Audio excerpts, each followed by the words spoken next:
નમસ્કાર દોસ્તો, મંગલાચરણના આ વધુ એક પગલાની સાથે આપનું સ્વાગત છે. મંગલાચરણની શરૂઆત આપણે ગઈકાલથી કરી. સવારની સકારાત્મક શરૂઆત કરવા માટે તમારી પાસે રોજ આવવું અને કંઈક એવી વાત મૂકતા જાવ કે જે તમારી સવાર અને આવનાર દિવસને સુધારી દે, એ ધ્યેય સાથે મંગલાચરણ આપણે શરૂ કર્યું છે. તમે હજુ પણ આ ચેનલ પર સબસ્ક્રાઇબ ન કર્યું હોય કરી દેજો. મિત્રોને પણ સબસ્ક્રાઇબ કરાવજો. આમાં પૈસો ખર્ચવાનો નથી. અમદાવાદ ન હો તો ખાસ કહું છું. દોસ્તો, આજના વિષયની શીર્ષક છે નિશાન ચૂક માફ. નિશાન ચૂક માફ, નહીં નીચું નિશાન. દોસ્તો, સંસ્કૃતમાં એક શ્લોક છે, આશા નામ મનુષ્યાણામ કશ્ચિત આશ્રય શૃંખલા યયા બધા પ્રધાવંતી મુક્તાસ્તિષ્ઠતિ પંગુવત. બહુ જ સરસ વાત કહી છે.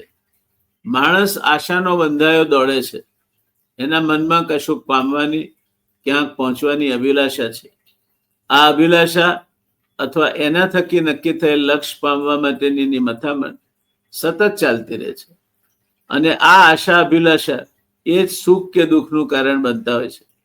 તમારી પણ આવી કોઈ લક્ષ્ય સિદ્ધિ માટેની ઈચ્છા હશે ને?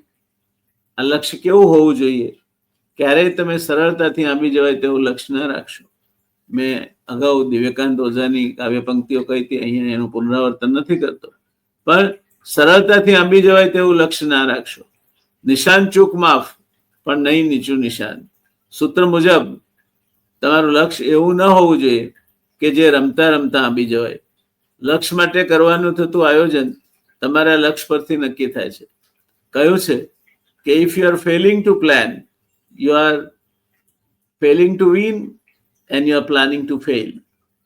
તમે જો તમે આયોજન નહીં કરો, આયોજન બનીને નહીં આગળ વધો, તો તમે જીતશો પણ નહીં.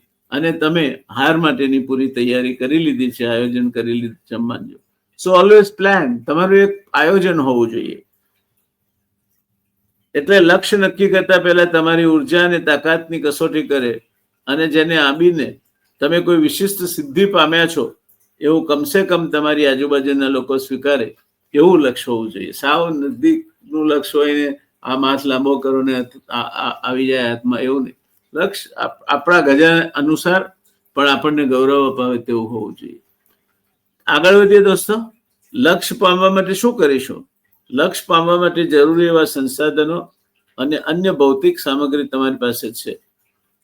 પહેલી વાત, આ છે ખરી તમારી પાસે? તે જાણી લો. લક્ષ્ય પામવા માટે જરૂરી એવા સાધનો અને અન્ય ભૌતિક સામગ્રી તમારી પાસે છે. કૂવામાંથી ડોલ ભરીને પાણી કાઢવું હોય કે નળથી પાણી લઈ આવવું હોય તો એ માટે તમારી પાસે બકેટ છે ખરી? એ પહેલા જાણી લો. લક્ષ્ય પામવા માટે જરૂરી એવા સંસાધનોની અને અન્ય ભૌતિક સામગ્રી તમારી પાસે છે? ન હોય તો એ તૈયાર કરી દો. ગમે તેવું કેળવાયેલું લશ્કર હથિયારો અને દારૂગોળા વગર જીતી શકતું નથી. લશ્કર ગમે તેવું કેળવાયેલું હોય, પણ એની પાસે હથિયારો હોવા જોઈએ, દારૂગોળો હોવો જોઈએ. તેમ તમારે પણ સજ્જતા પામવા માટે તૈયારી કરવી જોઈએ. ત્યાર પછીની બાબત માનસિક રીતે તમને તૈયાર કરવાની છે. તમારા માર્ગમાં આવનાર અવરોધો કયા પ્રકારના છે? તમારા હરીફો સ્પર્ધામાં ઉતરે ત્યારે આવડત અને સાધનો બંને બાબતમાં તમારાથી કેટલા ચડિયાતા છે? તમે એક અડસટ્ટો આપી દો. કોઈ પણ સ્પર્ધા માટે તમારી નબળાઈઓ અને બળ જાણો. નો યોરસેલ્ફ. તમારી જાતને જાણો. સાથોસાથ હરીફોની તાકાત અને નબળાઈઓ પણ જાણો. Know your competitor. તમારી જેની સાથે સ્પર્ધા થવાની છે એ તમારા હરીફને પણ જાણો. હવે તમે માનસિક રીતે તૈયાર થઈ રહ્યા છો. યુદ્ધના મેદાન માટે કહેવાય છે કે wars are plan in the minds of generals. યુદ્ધો લશ્કરના સરસેનાપતિ જે હોય, જનરલ, એના મગજમાં ઘડાતા હોય છે. એનું આયોજન એના મગજમાં ઘડાતું હોય છે. અને but executed on the battle front. લડાઈના મેદાન પર અગ્રિમ હરોળમાં પછી એનું અમલીકરણ થતું હોય છે. એનો જન્મ તો તમારા જનરલના માઇન્ડમાં થતો, એક નેતાના માઇન્ડમાં જ થતો હોય છે, મગજમાં જ થતો હોય છે. મોટા મોટા યુદ્ધ માટેની વ્યૂહરચના લશ્કરી વડાઓ અને તેમની વોર ટીમના મગજમાં ઘડાતી હોય છે. અને એક વખત પાકું આયોજન થઈ જાય પછી યુદ્ધના મોરચે એનો અમલ થાય. એટલે આપણે લડવું છે ખરા, યુદ્ધના મોરચે પણ લડવું છે. લડવા સામે કોઈ ના નથી, પણ એક વસ્તુ યાદ રાખો દોસ્તો, શહીદ થવા માટે નથી લડવાનું, જીતવા માટે લડવાનું છે. કમનસીબ હોય આપણું અને લડતા લડતા શહીદ થઈ જવાય એવી કઈ ઘટના બની જાય જુદી વાત છે. બીજા વિશ્વયુદ્ધનો એક અત્યંત પ્રતાપી જનરલ થઈ ગયો, એનું નામ હતું જનરલ પેટન. એણે બહુ સરસ વાત કહી છે. એણે કહ્યું છે કે no bloody bastard can win the war by dying for his country. કોઈ ગધેડો પોતાના દેશ માટે શહીદ થઈ અને યુદ્ધ જીતી શકતો નથી. A bloody bastard can win the war by making others to die for his country. એ ગધેડો તો જ યુદ્ધ જીતે જો બીજાને એના દેશ માટે, સામેવાળા દુશ્મનને દેશ માટે શહીદ કરી શકે. આપણે શહીદ નથી થવાનું, આપણે તો વિજયી બનવાનું છે. વિજયી ભવ, વિજયી ભવ, વિજયી ભવના મંત્ર સાથે આગળ વધવાનું છે. તો તમે પૂરતી તૈયારી કરી છે, શત્રુની તાકાતનો અંદાજ મેળવ્યો છે, એ પ્રમાણે તમે વ્યૂહરચના તૈયાર કરી છે, ત્યારે તમારું અંતિમ લક્ષ્ય જીતથી ઓછું ન હોઈ શકે. બીજા વિશ્વયુદ્ધમાં બહુ ખ્યાત જનરલ પેટર્ને કહ્યું હતું કે no bloody bastard can win the war by dying for his country. A bloody bastard can win the war by making others to die for his country. જેનો ઉલ્લેખ મેં કર્યો, ભાષાંતર પકડ્યો છે. તમારું લક્ષ્ય તો વિજયી બનવાનું છે. ભલે વિજયી થતા થતા શહીદી વરવી પડે તો ચાલે, પણ તમારે તો વિજયશ્રીની માળા તમારા ગળામાં પડે તે માટેના અથાગ પ્રયત્નો કરવાના છે. આ પ્રયત્નો કરવા માટે પહેલી જરૂરિયાત આત્મબળની છે. અત્યાર સુધી આપણે જે ચર્ચા કરી તેમાં મહદઅંશે તાકાત અને વિજયશ્રીને વરવાનું આત્મબળ ઊભું કરવાની મથામણ છે.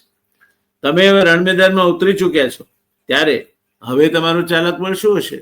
આપણે તો ગોરખાલી આવ્યો રે કરીને રણ મેદાનમાં કૂદી પડ્યા, હર હર મહાદેવ, રણહાક ગાજી, જય ભવાની. અને ત્યારે તમારું ચાલક બળ શું હશે? એનું પહેલું અને મુખ્ય ચાલક બળ છે એકાગ્રતા. અર્જુનને પક્ષીની આંખ દેખાય તેમ તમને તમારા શત્રુઓ જ અને એમાં પણ જેના પર હુમલો કરવો હોય તે લક્ષ્ય જ દેખાવું જોઈએ, આજુબાજુ જોવાની કોઈ જરૂર નથી. એ રીતે કોઈ પણ સ્પર્ધામાં લક્ષ્ય તમારા સામે હોવું જોઈએ ને લક્ષ્ય સિવાય આજુબાજુ ક્યાંય તમારું ધ્યાન નહીં જવું જોઈએ. મહાભારતમાં આના માટે બે સરસ દાખલા જોવા મળે છે. એક રાજકુમારોની ધનુર્વિદ્યાની પરીક્ષા ગુરુ દ્રોણ લે છે ત્યારે ઘટતી ઘટનાઓ, અને બીજો દ્રૌપદી સ્વયંવરમાં અર્જુન મત્સ્યવેદ કરવા માટે સ્પર્ધામાં ઉતરે છે અને વિજયી બને છે. દ્રૌપદીના ગળામાં વરમાળા પહેરાવે છે તે. આ બંને દાખલા તમારા મનોબળને મજબૂત કરવા માટે અને વિજયી બનવા માટે ઘૂંટી ઘૂંટીને તમારા અસ્તિત્વમાં ઉતારી દો. તમે જ અર્જુન છો, તમારે જ લક્ષ્યવેદ કરવાનો છે ને દ્રૌપદીની વરમાળા તમારા જ ગળામાં પડવાની છે. એ આત્મવિશ્વાસથી સર્વશ્રેષ્ઠ શક્ય હોય તે રીતે તમારા નિશાન પર, તમારા લક્ષ્ય પર ધ્યાન કેન્દ્રિત કરી અને મેદાનમાં આવો. મિત્રો, સફળતાપૂર્વક પોતાના લક્ષ્યને પામવા માટેના કારણોમાં સૌથી અગત્યનું કારણ છે પોતાનું સમગ્ર ધ્યાન એના પર કેન્દ્રિત કરવું. અંગ્રેજીમાં કહેવું હોય તો કહી શકાય stay focused, stay focused, stay focused. ધ્યાન કેન્દ્રિત રહો. તમે તમારા ધ્યેયને આંબવા નિશાન તાકતા હો ત્યારે માત્ર ધ્યેય ઉપર જ તમારું ધ્યાન કેન્દ્રિત કરી આગળના પગલા લો. લક્ષ્ય આંબી શકાય એવું હોવું જોઈએ, પણ સાવ સરળ નહીં. લક્ષ્ય એટલું કઠિન તો હોવું જોઈએ કે તેને પામવા જતા તમે કદાચ ખુવાર થઈ જાઓ તો પણ ગૌરવ થાય. સાવ સહેલું અથવા કોઈ પણ વ્યક્તિ હાંસલ કરી શકે એવું લક્ષ્ય તમે સિદ્ધ કરશો તો તમને સંતોષ ચોક્કસ મળશે, પણ ગૌરવ નહીં મળે. ગૌરવ પામવું હોય તો એવું લક્ષ્ય સિદ્ધ કરો કે દુનિયા આખી કે વાહ વાહ ક્યા બાત હૈ, વાહ વાહ ક્યા બાત હૈ થઈને મજાની વાત. તો દોસ્તો, બસ આજે મંગલાચરણમાં આટલું જ. સરસ મજાની સુંદર સવાર શરૂ થઈ રહી છે. આપનો આજનો દિવસ મંગળમય જાય. ઈશ્વરની કૃપા સદૈવ આપના અને આપના પરિવાર પર ઉતરતી રહે, એ જ તમારા મિત્ર ડોક્ટર જયનારાયણ વ્યાસની શુભકામનાઓ. વિજયી ભવ.